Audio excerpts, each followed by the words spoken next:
Hello everyone. Today we are going to talk about bioterrorism, the invisible war.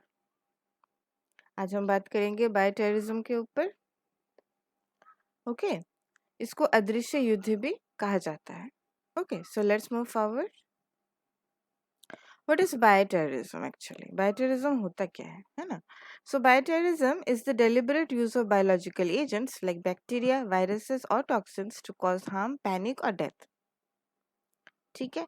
अगर हम biological agents को use करते हैं, जैसे कि बैक्टीरिया हो गए, वायरस हो गए, टॉक्सिन्स हो गए, इन सब को अगर हम यूज़ करते हैं टू कॉज हार्म, किसी को नुकसान करने के लिए, पैनिक करने के लिए या फिर उनका डेथ कॉज करने के लिए, तो इसको हम बोलेंगे बायोटेररिज्म. ओके, नाजायज इस्तेमाल करना किसका? बायोलॉजिकल एजेंट्स का. ओके, सो ये हो गया bioterrorism. It's not just about spreading disease, it's a psychological warfare. ये सिर्फ डिजीज को ही नहीं फैलाता है ना, ये एक साइकोलॉजिकल वॉरफेयर भी हो सकता है.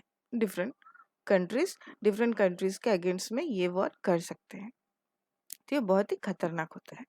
ठीक है, तो अब जानते हैं ये सारे जो एजेंट्स हम यहाँ पर देख सकते हैं, कितने सारे एजेंट्स है, वायरसेस के, बैक्टीरिया के, है ना, ये लोगों को यूज किया जाता है एज अ बायोटेररिज्म. नेक्स्ट जो हम देख सकते हैं कि इसके टू मेन की डेफिनेशंस हैं अवेलेबल, जो कि बहुत इंपॉर्टेंट है ना. मेन डेफिनेशंस में क्या सा आता है? सबसे पहले biological agents where pathogens are used as weapons. Pathogens like virus, bacteria and fungus. Okay, fungus बहुत ही कम यूज होता है. वायरस और बैक्टीरिया सबसे अधिक मात्रा में यूज किया जाता है एज वेपन्स. दूसरा है terrorism, the use of violence और थ्रेट्स टू इंस्टिल फियर और कोएर्स सोसाइटीज. टेररिज्म, अगर हम बात करेंगे टेररिज्म का, तो क्या क्या टेररिज्म हो सकता है? केमिकल टेररिज्म हो सकता है, biological terrorism, nuclear terrorism and radiological terrorism. Okay, so इन चार तरह के टेररिज्म यूज करके हम वायलेंस क्रिएट कर सकते हैं, है ना. वायलेंस क्रिएट किया जाता है और थ्रेट्स इंस्टिल किया जाता है दूसरे कंट्रीज में या फिर सोसाइटीज में. ठीक है, तो ये हो गए दूसरा इसका डेफिनेशन टेररिज्म. सो नेक्स्ट हम आते हैं टाइप्स ऑफ बायोलॉजिकल एजेंट्स. कितने तरह के बायोलॉजिकल एजेंट्स होते हैं जिन्हें यूज किया जाता है as a biological weapons. Okay, so इसके थ्री मेन टाइप्स होते हैं. सबसे पहला आता है bacteria. For example bacillus anthracis, जो कि एंथ्रेक्स को कॉज करता है. ये form spores that survive for decades and inhalation form is often fatal. Right, इनका जो स्पोर्स रहता है ये डेकेड्स तक सर्वाइव कर सकता है एंथ्रेसिस का. और इनका जो इनहेलेशन, अगर इसको गलती से भी इनहेल किया जा सकता, इनहेल अगर ये हो जाता है गलती से भी, तो ये फैटल होगा, मतलब जानलेवा भी हो सकता है. ठीक है, तो ये जो इमेजेस है ये बैसिलस एंथ्रेक्स के हैं. ये इनके जो स्पोर्स है वो बहुत सालों तक रह सकते हैं, तो इनको रिवाइव करना इजी होता है. नेक्स्ट है वायरस. वायरस में आता है सबसे पहले स्मॉल पॉक्स, दूसरा इबोला. ये हाईली कॉन्टेजियस होता है, difficult to contain and can lead to widespread panic. Okay, ये कॉन्टेजियस होता है, एक से दूसरे तक फैल जाता है, और ये वाइड स्प्रेड पैनिक, बहुत ज़्यादा पैनिक कॉज करने के लिए इसको यूज़ किया जाता है. ठीक है, इसको लिमिट करना बहुत ही डिफिकल्ट हो जाता है वायरसेस को, ये बैक्टीरिया से भी ज़्यादा खतरनाक होते हैं. तीसरे नंबर पर आते हैं टॉक्सिन्स. इसके एग्जाम्पल्स है राइसिन फ्रॉम कैस्टर बीन्स, और एक है बोटुलिनम टॉक्सिन. ये राइसिन जो है कैस्टर बीन से बनाया जाता है, और एक होता है हमारा बोटुलिनम टॉक्सिन. ये रेप्लिकेट तो नहीं करते हैं क्योंकि इनको बनाया जाता है, ये कंपाउंड है, और इनका छोटे से छोटा डोज भी, सबसे स्मॉल डोजेस भी एक्सट्रीमली लीथल हो सकता है. ठीक है, ये है राइसिन और ये है बोटुलिनम टॉक्सिन. ये बहुत स्मॉल डोजेस में भी बहुत ज़्यादा ये लीथल होते हैं. ओके, एक फन फैक्ट जान लेते हैं. Ricin is 6000 times more toxic than cyanide. ठीक है, साइनाइड से भी 6000 गुना टॉक्सिक होता है राइसिन. तो आप समझ सकते हैं ये कितना टॉक्सिक है. ओके, नेक्स्ट हम आते हैं हिस्टोरिकल बायोटेररिज्म अटैक्स. हिस्ट्री में कितने बायोटेररिज्म अटैक्स हो चुके हैं, आइए जानते हैं. तो let's look at some real life events where bioterrorism was not just a theory but a deadly reality. Okay, जिसमें सबसे पहला जो केस आता है वो है 2001 का एंथ्रेक्स लेटर्स जो आया था यूनाइटेड स्टेट्स में। Days after 9/11, letters containing anthrax spores were sent to media officers and senators. 9/11 का जो हुआ था एक्सीडेंट, उसके बाद उसके डेज आफ्टर 9/11 क्या हुआ था कि एंथ्रेक्स स्पोर्स को लेटर के अंदर डाल करके भेजा गया था मीडिया ऑफिसर्स और सेनेटर्स में to cause by terrorism, right. So ये जो है हम इसमें देख सकते हैं, ये जो रिपोर्ट है 31 expose to anthrax on Capitol Hill, house shuts down, senate office close, right. So ये उसका एक पेपर क्लिप है।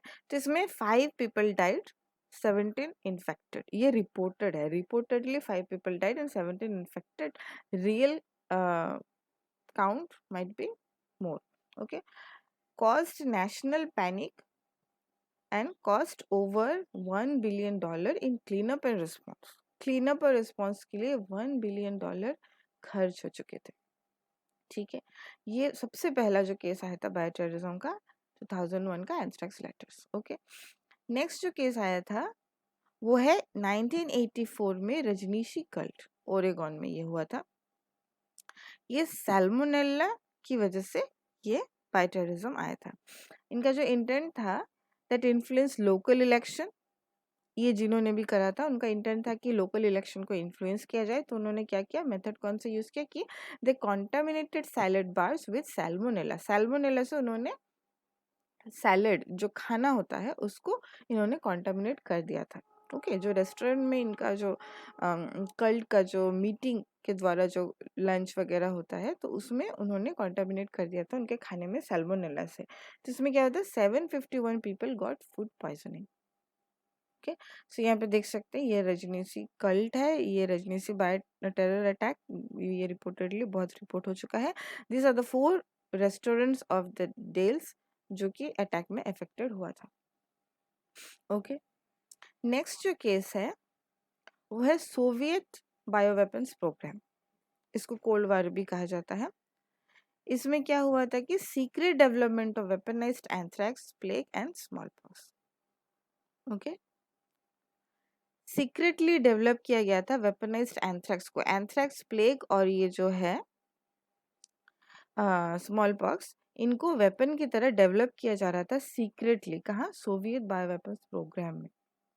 और जो 1979 का जो एक्सीडेंट हुआ स्वेडोल्स में, वहाँ पर dozens killed by airborne anthrax. तो इनको जब इन्होंने यूज किया था एज अ बायोवेपन तो उनमें बहुत सारे लोगों की जानें चली गई थी। ये आप देख सकते हैं रिपोर्ट्स। ओके, सो तीसरा केस है हमारा सोवियत बायोवेपन्स प्रोग्राम का। नेक्स्ट आते हैं डिटेक्शन, प्रिवेंशन एंड रिस्पॉन्स। इसको कैसे डिटेक्ट करेंगे, प्रिवेंट करेंगे और रिस्पॉन्स करेंगे, है ना। So how do governments prepare for a threat that can strike silently and invisibly, right. So सबसे पहले आते हैं डिटेक्शन पे। डिटेक्शन के लिए गवर्नमेंट्स, डिफरेंट कंट्रीज के जो गवर्नमेंट्स हैं वो किस तरह का डिटेक्शन यूज करते हैं इनको डिटेक्ट करने के लिए, क्योंकि डिटेक्ट करना बहुत डिफिकल्ट होता है इनको। तो सबसे पहले नंबर पर आता है bio surveillance networks. For example biowatch हो गए, सीडीसी हो गए जो कि है centers for disease control and prevention, और एक हो गया बायोसेंस जो कि है NSSP, national syndromic surveillance program. Okay, so ये हो गए हमारे बायो सर्विलेंस नेटवर्क्स। दूसरा है हमारा early warning systems in major cities. Major cities में अर्ली वार्न करना किस तरह से? Through word, through news report, through announcements and through cancelling the flights. जैसे ही पता चल जाता है कि डिटेक्ट हो गया है कहीं पर, तो उसमें क्या होता है सबसे पहले जो मूवमेंट है एक कंट्री से दूसरे कंट्री, एक जगह से दूसरी जगह, इसको भी कैंसिल किया जाता है। ठीक है, ताकि हम उसको कंटेन कर सके एक ही जगह में। नेक्स्ट है, ये हम देख सकते हैं इसका जो पेपर क्लिप्स सारे हैं अवेलेबल। दूसरे डिफरेंट डिफरेंट कंट्रीज ने डिफरेंट वर्कशॉप अरेंज किए, मीटिंग्स किए to talk on bioterrorism and how to control bioterrorism और प्रिवेंट बायोटेररिज्म, है ना। वर्ल्ड हेल्थ ऑर्गेनाइजेशन ने भी बहुत सारे टैक्टिक डेवलप करे बायोटेररिज्म को चेक करने के लिए। Even they have also given जो डिफरेंट कंट्रीज को उन्होंने सलाह दी कि आप किस तरह से बायोटेररिज्म को चेक पर रख सकते हैं। नेक्स्ट आते हैं prevention, how to prevent it. So prevent करने के लिए इंटरनेशनल ट्रीटीज जैसे कि बायोलॉजिकल वेपन कन्वेंशन हो गए, ये लोग क्या करते हैं, ये लोग मीटिंग कंडक्ट करते हैं उनके ऊपर चर्चा करने के लिए कि कैसे इनको प्रिवेंट किया जाए। Intelligence gathering and law enforcement, time to time intelligence gathering किया जाते हैं, गैदरिंग किया जाता है और लॉ इन्फोर्समेंट भी किया जाता है, डिफरेंट लॉज को भी लाया जाता है।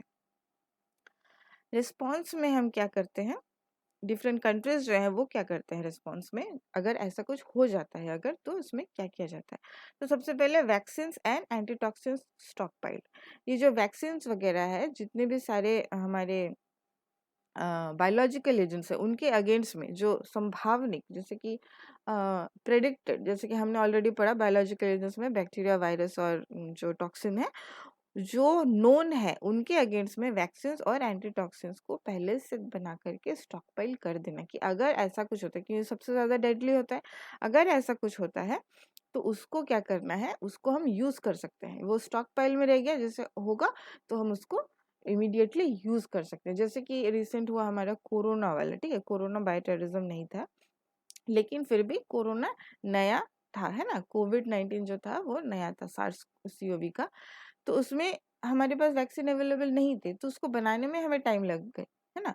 तो उसमें क्या हुआ ना, बहुत लॉस हो गया हमारा, बहुत सारे डेथ काउंट बढ़ गए थे, क्योंकि वो वैक्सीन हमारे पास अवेलेबल नहीं था। वो नया वायरस जो था, वायरस इतना खतरनाक हो सकता है, पहले भी एक बार आ चुका है कोविड सार्स-सीओवी का, लेकिन इतना खतरनाक नहीं था।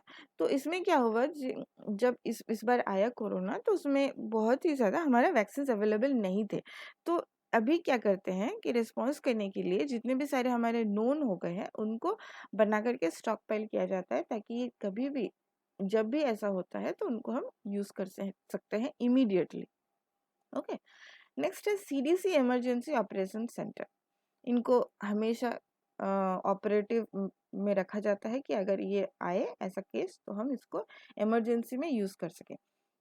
Third is coordination with hospitals and local authorities, hospitals के अंदर का जो कोऑर्डिनेशन है इस टाइम पे बहुत बढ़ जाता है, चाहे कोई भी जगह हो, है ना, एक जगह से दूसरी जगह में इनका कोऑर्डिनेशन बहुत अमाउंट में बढ़ जाता है।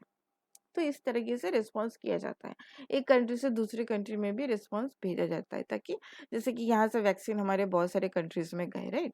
सो इसी तरह से कोऑर्डिनेशन विद हॉस्पिटल्स और लोकल अथॉरिटीज बना के रखा जाता है। ओके। नेक्स्ट आते हैं, why is bioterrorism so dangerous, ये इतना खतरनाक क्यों है।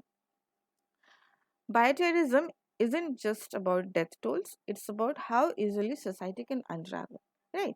ये खाली डेथ के काउंट को ही नहीं बढ़ाता, ये एक डर भी पैदा कर देता है, एक सोसाइटी को खत्म भी कर सकता है, एक स्पीसीज को टोटल वाइप आउट भी कर सकता है, ये इतना खतरनाक है, राइट। तो इसके जो यूनिक चैलेंजेस है वो है, सबसे पहले डिलेड सिम्टम्स, ठीक है, सबसे पहले डिलेड सिम्टम्स, क्योंकि इनका जो सिम्टम्स है वो बहुत लेट में पता चलता है। तो infected people spread disease before detection, detect होने के पहले ही इन्फेक्टेड पीपल जो रहते हैं वो डिजीज को फैला चुके होते हैं, स्प्रेड कर चुके होते हैं, क्योंकि उन्हें खुद नहीं पता रहता कि उनको कुछ इन्फेक्ट हुआ है, तो वो आराम से कहीं भी आते जाते हैं तो वो स्प्रेड कर देते हैं, उनको नहीं पता चलता। ये बहुत ही ज़्यादा एक चैलेंज है कि आप सिम्टम्स को बहुत जल्दी नहीं पकड़ सकते। सेकेंड में आता है साइकोलॉजिकल वॉरफेयर, ठीक है, fear spreads faster than infection, इसमें जो डर बैठ जाता है ना, वो इन्फेक्शन से भी ज़्यादा फास्टर स्प्रेड करता है सोसाइटी में, ठीक है। तो ये हो गया साइकोलॉजिकल वारफेयर। और तीसरा है ग्लोबल ट्रैवल। ग्लोबल ट्रैवल मतलब क्या, एक कंट्री से दूसरे कंट्री, जैसे पीपल तो ट्रैवल करते ही रहते हैं, इंटरनेशनली जो ट्रैवलिंग होता है उसमें भी बहुत सारे वायरस बैक्टीरिया यहाँ से वहाँ पहुंच जाते हैं। तो a virus in one airport today on every continent tomorrow. Okay, so इसलिए ये बायोटेररिज्म इतना खतरनाक है।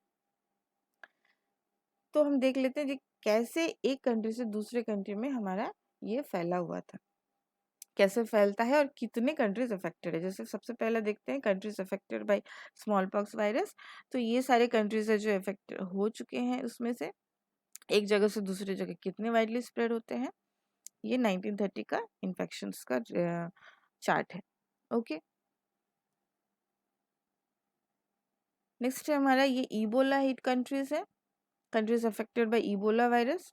ये स्टार्ट ओरिजिनेट एक जगह पे होता है और वहां से दूसरे दूसरे कंट्रीज में फैल जाता है, ये इबोला वायरस का कंट्रीज अफेक्टेड। ओके, नेक्स्ट है हमारा ये कोरोना वायरस का। देखिए कोरोना वायरस का स्टार्ट हुआ था चाइना से और सारे वर्ल्ड में फैल चुका था, है ना। तो इस तरह से ये फैल जाता है इजीली। सो अब आते हैं the future of bioterrorism. Emerging risk क्या हो सकते हैं? इमर्जिंग रिस्क सबसे पहले है gene editing, CRISPR to make viruses more deadly. तो अभी इमर्जिंग रिस्क में सबसे पहले जीन एडिटिंग को रखा गया है, क्योंकि ये एक ऐसा तरीका है जिसमें क्रिस्पर को भी यूज किया जाता है to make the viruses more deadly. इसमें क्या कर सकते हैं आप? जीन को एडिट कर सकते हैं, म्यूटेशन कर सकते हैं, तो ये बहुत ही खतरनाक होता है।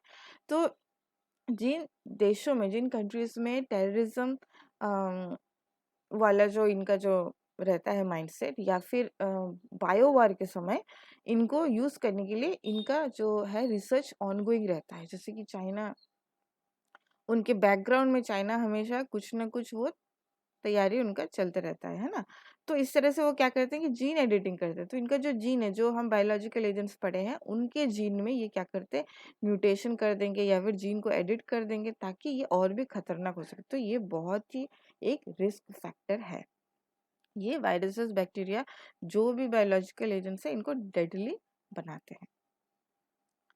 नेक्स्ट आता है synthetic biology to recreate extinct pathogen. जो एक्सटिंक्ट हो चुके हैं पैथोजन, उनको भी सिंथेटिकली बनाया जा रहा है। ये भी बहुत ही ज्यादा एक रिस्क फैक्टर है। सिंथेटिक बायोलॉजी से एक्सटिंक्ट पैथोजन को भी बनाया जा रहा है। नेक्स्ट है DIY bio hacking kits available online. जो bio hacking kits online available रहते हैं, इनको भी यूज करके बहुत सारे कंट्रीज या फिर बहुत सारे जो टेरर फैलाने के जो माइंडसेट में रहते हैं, वो इन लोगों को यूज कर लेते हैं अपने आप से। ओके, सो ये ऑनलाइन अवेलेबल है। इनको ये जो अवेलेबल चीजें हैं बाहर, इनको ये भी एक हाईली रिस्क फैक्टर में काउंट किया जाता है। तो इन सबको इमीडिएटली बंद किया जाना रहता है। ठीक है, सो ये हो गए इमर्जिंग रिस्क। लेकिन हम हो भी कर सकते हैं कि AI पर, अभी जैसे AI आर्टिफिशियल इंटेलिजेंस बहुत ही ज़्यादा चर्चे में है, तो AI पावर्ड डिजीज डिटेक्शन अगर ये लाया जाए, इनके ऊपर काम भी चल रहा है। ठीक है, तो AI पावर्ड डिजीज डिटेक्शन अगर लाया जाए, ये बहुत अर्ली डिटेक्ट हो जाएगा हमारे अंदर। और सेकंड है इंटरनेशनल कोऑपरेशन इम्प्रूविंग। इंटरनेशनली जो कोऑपरेशन है बायोटेररिज्म के ऊपर, जितने भी सारे जो हमारे मीटिंग्स वगैरह होते हैं, इंटेलिजेंस गैदरिंग्स होते हैं, जैसे कि हमने पढ़ा, उनको और भी इम्प्रोवाइज हमें करना है और AI की मदद से हमें डिटेक्शन को इम्प्रोवाइज करना है। ठीक है, तो ये सारे हमारे जो है ये प्रिवेंशन कैटेगरी में आ जाते हैं। तो नेक्स्ट आते हैं हम bioterrorism in India, threats, preparedness and challenges. India में बायोटेररिज्म कैसे हुआ है और उनका थ्रेट्स, प्रिपेयर्डनेस और challenge. Has India ever faced terrorism? क्या इंडिया में कभी टेररिज्म, बायो टेररिज्म अटैक हुआ है? तो सो फार अब तक तो कोई खबर नहीं है large scale bio terrorism attack का इंडिया में। However many experts and farmer military जो ऑफिशियल्स हैं, वो हैव रेज्ड कंसर्न्स कि India could be potentially targeted for bio terrorism in the future, है ना। फ्यूचर में इंडिया एक पोटेंशियल टारगेट बन सकता है बायो टेररिज्म का, स्पेशली बाय नेबरिंग कंट्रीज और टेररिस्ट ऑर्गेनाइजेशन। जो टेररिस्ट ऑर्गेनाइजेशन है, वो पोटेंशियल इंडिया को as a potential target use कर सकते हैं। जैसे नेबरिंग हमारे चाइना हो गए, पाकिस्तान हो गए, बांग्लादेश हो गए, है ना। तो इनका जो माइंडसेट ही है उस तरह से, तो ये कभी भी प्रेडिक्टेड, अनप्रेडिक्टेड है ये। लेकिन जैसे कि नेबरिंग कंट्रीज में यही सब आते हैं और दूसरे दूसरे जो टेररिस्ट ऑर्गेनाइजेशंस हैं, वो इनको as a bio terrorism India को एज अ पोटेंशियल टारगेट बना सकते हैं। तो हमें पहले से, हमारी जो गवर्नमेंट है, उनको पहले से ही इनके अगेंस्ट में प्रिपेयर्डनेस, जो डिटेक्शन सेंटर्स, ये सारे कुछ तैयार करके हमें रखना चाहिए। Why is threat of bioterrorism in India more serious? India में ये ज्यादा सीरियस क्यों हो सकता है? क्योंकि सबसे पहला है डेंस पॉपुलेशन, इंडिया का पॉपुलेशन अभी तो सबसे ज़्यादा है, नंबर 1 पे है, शायद चाइना को भी क्रॉस कर चुका है ना। तो इंडिया के डेंस पॉपुलेशन की वजह से ये बहुत ही ज़्यादा सीरियस हो सकता है। India's large population and crowded urban areas make it easier for infection to spread rapidly, है ना। क्राउड एरियाज, जैसे इंडिया में इतनी आबादी है और हम तो कहीं भी आते जाते रहते हैं, है ना, काम की वजह से तो बाहर निकलना ही पड़ता है, तो ये बहुत ही इजी हो जाता है इन्फेक्शन को स्प्रेड होने के लिए, राइट। सो डेंस पॉपुलेशन एक रीजन हो गया। सेकंड हो गया pressure on health care system, limited resources and weak healthcare infrastructure in rural areas can make responding to bioterrorism difficult। जैसे हमारा हेल्थ का जो अभी जो है हमारा सिनेरियो है ना, तो हॉस्पिटल्स बहुत ही कम नंबर में हो गए हैं। जैसे आबादी इतनी बढ़ गई है उस हिसाब से हॉस्पिटल्स बहुत कम है, जो हेल्थ केयर फैसिलिटीज़ है वो बहुत कम है। तो इस तरीके से अगर कुछ हो जाता है तो लिमिटेड रिसोर्सेज की वजह से, और जो भी सारे रिसोर्सेज अवेलेबल है उसमें बहुत सारे में weak health care infrastructure infrastructure भी सही से अवेलेबल नहीं है ना। रूरल एरियाज में खास करके वहाँ तो इंफ्रास्ट्रक्चर का तो बहुत ही बुरा हालत है ना। तो ये क्या कर सकता है, ये रिस्पॉन्डिंग को बहुत ही डिफिकल्ट कर सकता है। इसमें बहुत सारे जो हमारा है खतरा बहुत ज़्यादा बढ़ सकता है इसकी वजह से। नेक्स्ट है geopolitical situation. So political instability in neighboring countries and rising terrorism can increase the likelihood of bioterrorism as a threat। जो political instability हम देखते हैं, जैसे कि अभी हर चीज में दंगेबाजी हो रही है ना। अभी का जो सिनेरियो अगर हम देखें तो हर चीज में दंगेबाजी हो रही है नेबरिंग कंट्रीज के साथ, हमारे खुद के स्टेट्स में, ठीक है। तो डिफरेंट जो हमारा थॉट प्रोसेस है, डिफरेंट पॉलिटिकल जो व्यूज है वो बहुत ही इंस्टेबल हो चुका है ना। इंस्टेबिलिटी आ चुकी है उसमें, अनस्टेबल हो चुका है बहुत ज़्यादा, तो इसकी वजह से टेररिज्म राइज हो सकता है और ये likelihood can increase the likelihood of bioterrorism as well. Okay, next हमारा agro bioterrorism risk. So as an agriculture based economy, हम एग्रीकल्चर ज़्यादा डिपेंड है India. India is vulnerable to attacks on crops and livestock, which could devastate food supplies. So हम dependent है crops और livestock पे, ज़्यादातर India का agriculture based economy है। ये बहुत ही इंपॉर्टेंट है, क्रॉप्स और लाइवस्टॉक के ऊपर हम डिपेंडेंट है, तो ये बहुत ही वल्नरेबल हो जाता है। इन अगर ऐसा कुछ होता है तो ये बहुत ही ज़्यादा टारगेट में आ जाता है, which could devastate food supplies को भी ये खराब कर सकता है। तो इन ये जो 4 है मेजर जो हमारे रीजंस है, this is why the threat of bioterrorism in India could be more serious. Okay, so India's preparedness and measures, India ने क्या क्या प्रिपेयर किया हुआ है और क्या क्या मेजर्स लिए हुए हैं। तो सबसे पहला है कि national disaster management plan NDMP। So National Disaster Management Authority has developed this plan to prepare for and manage biological attacks. Okay, so national disaster management authority जो है वो प्लान डेवलप करती है टू प्रिपेयर, खुद को prepare करने के लिए, मतलब इंडिया को प्रिपेयर रखने के लिए और बायोलॉजिकल अटैक्स को मैनेज करने के लिए इनका प्लान डेवलप किया हुआ रहता है। ये टाइम टू टाइम इनको इम्प्रोवाइज करते रहते हैं। नेक्स्ट है DRDO एंड ICMR। तो DRDO है defence research and development organization. ये क्या करता है, ये रिसर्च एंड डेवलपमेंट करता है related to biological threats. Biological threats के अगेंस्ट में इनका रिसर्च और development continuous back to back चलता रहता है, ऑन गोइंग, ठीक है, बैकग्राउंड में। नेक्स्ट है ICMR, ये works on vaccine, biological detection and containment strategies. ICMR Indian council of medical research है, ये वैक्सीन और कंटेनमेंट स्ट्रेटेजीज, बायोलॉजिकल डिटेक्शन, इनके ऊपर ये लगातार काम कर रहा है। नेक्स्ट है हमारे BSL लेबोरेटरीज, इनको बोलते हैं biosafety labs. India has several BSL-3 and BSL-4 labs that handle dangerous pathogens। तो सबसे पैथोजेनिक जो होता है जैसे ट्यूबरकुलोसिस, एंथ्रेक्स हो गया, ये जो पैथोजेनिक बैक्टीरिया है इनको BSL-3 और BSL-4 लैब में इनको स्टडी किया जाता है। और इनका जो मात्रा अभी जो लैब्स जैसे BSL-3 और BSL-4 लैब्स हर जगह पे नहीं है, लेकिन इनका लैब फैसिलिटी बढ़ाया जा रहा है, अभी इनका अमाउंट बढ़ाया जा रहा है दूसरे दूसरे जगहों में। ओके, सो दिस इंक्लूड, इसमें से एक आता है national institute of virology NIV in Pune. Okay, so BSL laboratories को जो फैसिलिटी है इनका BSL-3 और BSL-4 का, इनको भी इंक्रीज किया जा रहा है दूसरे दूसरे स्टेटों में। और चौथे पे आता है लेसन्स फ्रॉम कोविड-19 कि कोविड-19 से हमने क्या सीखा। The COVID-19 pandemic showed that India can handle large-scale epidemics, but it also exposed the need for stronger preparedness in dealing with biological warfare. COVID-19 pandemic ने तो हमें सिखा दिया है कि इंडिया को किस तरीके से लार्ज स्केल एपिडेमिक्स को हैंडल करना है। और सिंस ये पहले से प्रेडिक्टेड नहीं था और वैक्सीन अवेलेबल नहीं थे, तो ये हमें ये भी बता कर गया है कि आपको पहले से ज़्यादा स्ट्रॉन्गर प्रिपेयर्डनेस रहने की ज़रूरत है। इंडिया को पहले से प्रिपेयर्डनेस कोई भी चीज़ों का, जैसे किसी भी दूसरे कंट्रीज में स्टार्ट हो जाता है ना कुछ भी चीज़, तो इंडिया को तभी से प्रिपरेशन स्टार्ट कर देनी चाहिए। तो ये हमें कोविड-19 सिखा कर गया है, and to be prepared to deal with biological warfare.